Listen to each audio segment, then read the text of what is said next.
법에 정해진 기각 사유가 아니면은 기각시킬 수가 없어요. 기각이라는 거는 반드시 법정 사유가 있어야 됩니다. 정말 90%의 개인회생 기각은 지키지 않아서 일어나요. 의뢰인이 늦게 준비하든지 아니면은 사무실이 일을 안 하든지 법원이 기각하는 경우가 제일 많습니다. 그럼 이렇게 기각되면은 좀 억울한 거 아닌가요? 이렇게 기각되는 거는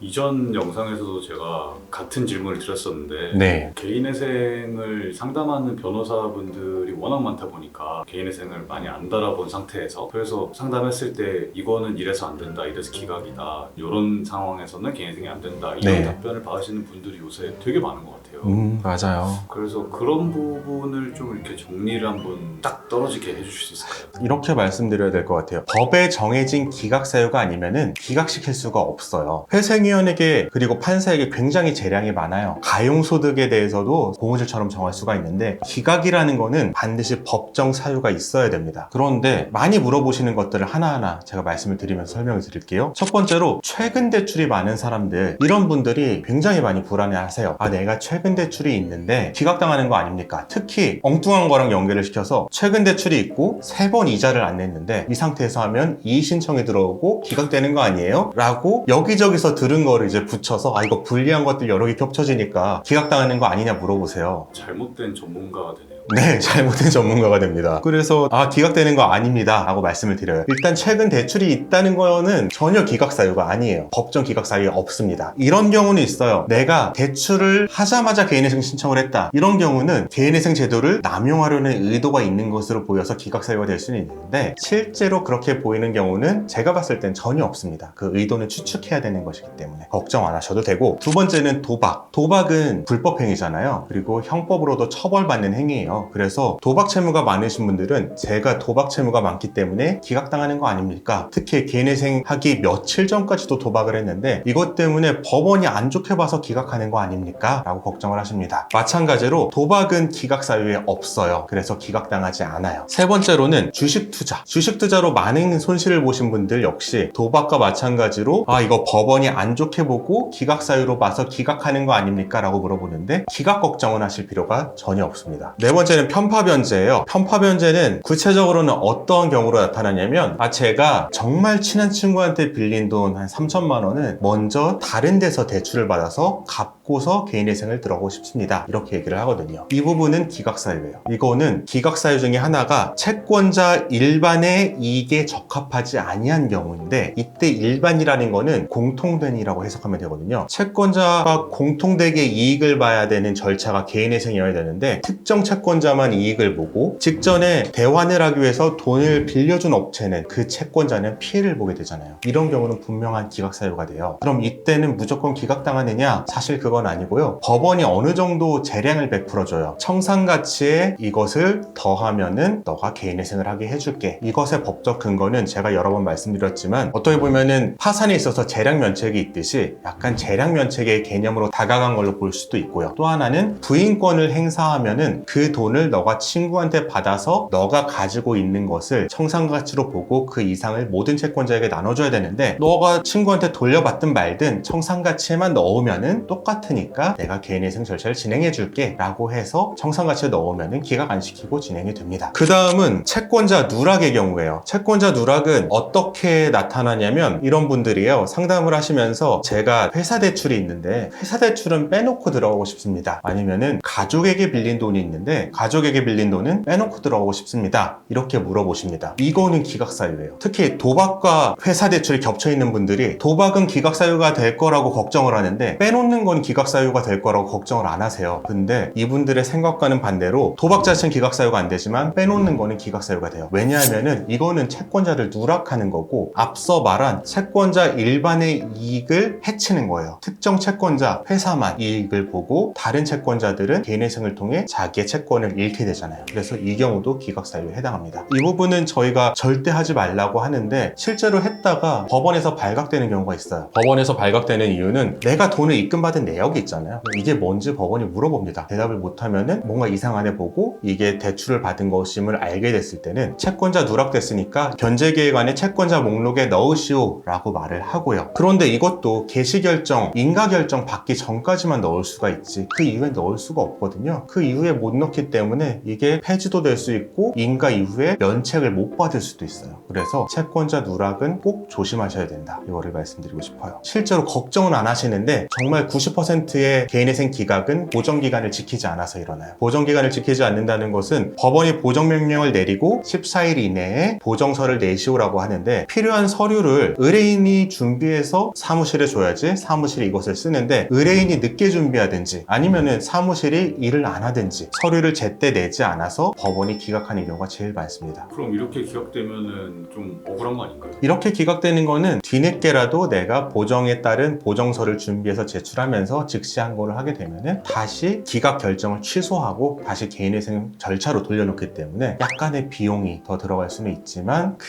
피해는 없다고 할 수 있죠. 개인회생 절차로 돌려놓는다는 게 처음부터 시작한다는 거예요? 아닙니다. 취소 직전으로 돌려놓습니다. 기각 직전으로 돌려놓는 거예요.